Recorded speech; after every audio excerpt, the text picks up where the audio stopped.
Kola Abiola, eldest son of the late Moshood Abiola, has urged the federal government to formally honor those killed or jailed during General Sani Abacha's military regime, including Kudirat Abiola, Alfred Ruwani, Nadeko activist, and several journalists. His call came in response to a memoir by former head of state Ibrahim Babangida, who annulled the 1993 presidential election won by MKO Abiola. Kola criticized Babangida for failing to name those who allegedly pressured him to annul the polls, calling it a betrayal that reinforces a legacy of self-preservation. He also condemned former President Olusegun Obasanjo for ignoring June 12 during his tenure, contrasting it with Muhammadu Buhari's recognition of the date as Democracy Day and the renaming of the National Stadium after MKO. Well, Arise News analyst Dayo Sobowale now joins us for a chart on the call for recognition for people murdered, jailed by Abacha over their June 12 activism and the need for steps to bring closure to that phase of Nigeria's political development. Mr. Sobowale, good afternoon. Thank you so much for joining us on Newsday. Yeah, it's a pleasure being here, studio. So what do you make of Kola Abiola's call that, all those that were murdered or jailed during Abacha's regime over the issue of June 12 should be honored and recognized? Yeah, it is a call that is literally saying that this thing is long overdue. It's long overdue. June 12 was a checkered place in the history of this country. And MKO Abiola paid the ultimate sacrifice.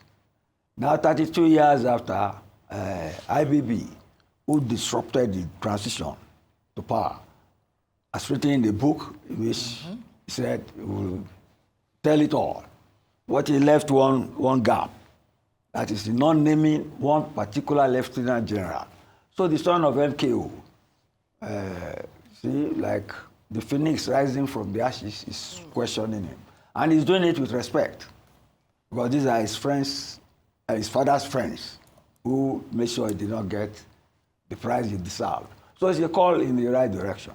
But he made a very important point. Aside from honoring those who fell, by the way, in the actualization of June 12, he said the truth about June 12 has not been fully told, even in the book by MKO. So he wants that truth.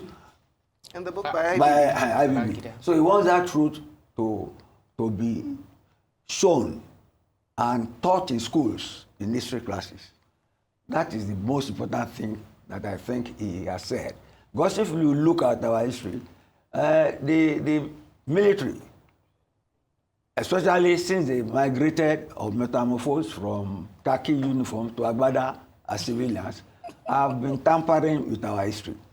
They never want that part of military takeover to be written. But this is part of our history. It is part of our history. They can doctor it, they cannot erase it. That is why I'm happy with the matured call of Kola Abiola that history should be documented and taught in schools so that posterity knows what happened. And our history is clear to our youth. Let's leave it at that. Kola Abiola also said that Nigeria hasn't learned any lessons from the terrible experience. And he's also asking for a creation of a national register of the unnamed victims and a national monument. How foreseeable or what do you think of this? Is this even something that the government maybe even has priority over with everything that we're dealing with right now? Yeah, and is this something you think that they should be actively looking into? Yes, it's very elementary, but this is important. Because especially now, that even the president is a beneficiary of what happened at June 12. That part. And you see, Kola Abiola has been grateful enough and pragmatic enough to accept that it was Buhari who turned June 12 into Democracy Day. General Obasanjo, who happens to be the same exact stock with Abiola, never did anything on the issue. And that is due to their peer rivalry. If you go back into history, when they were talking about Abiola's realizing his mandate, he said, Abiola may not be the Messiah that Nigeria needs. So for the son to be saying this, it is part of our history. It's something to learn from. And like you asked about whether the best government to realize what you are talking about is this present government of Bola Ahmed Tinubu. Because he was one of those victimized who ran away only to come back, and is in the saddle now. So it's the most appropriate time for them to do all these things that Abiola is talking about. So would it be fair to argue, actually, that those who fought for June 12, they are actually beginning to reap the reward, since our current president is a beneficiary? But not everybody. You know how long it took him to get there? You have forgotten Emilokon. That was part of the obstacle on the way. But you see, everything has ended well.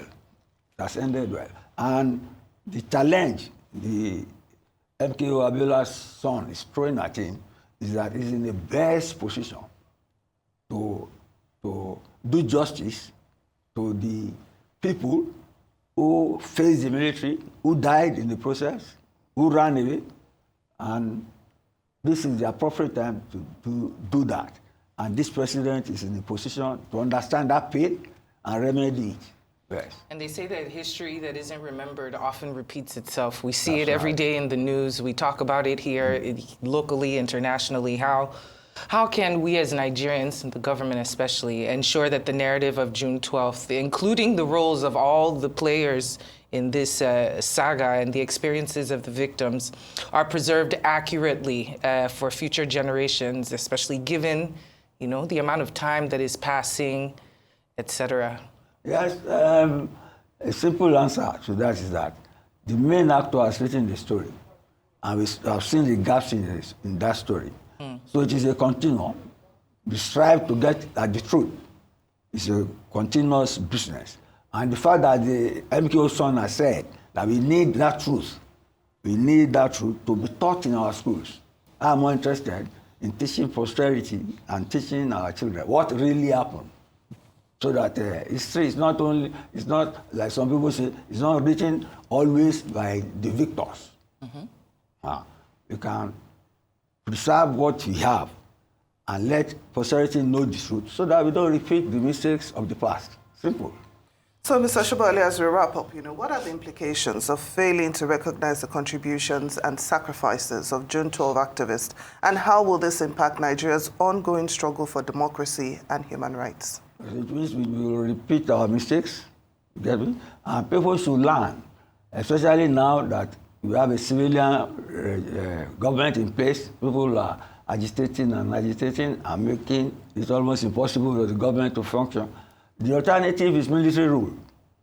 You get me? And we are still not survived, not recovered from the military interventions of the several generals. You get me? So that challenge should be faced by all of us to preserve democracy. Not democracy in suffering, democracy through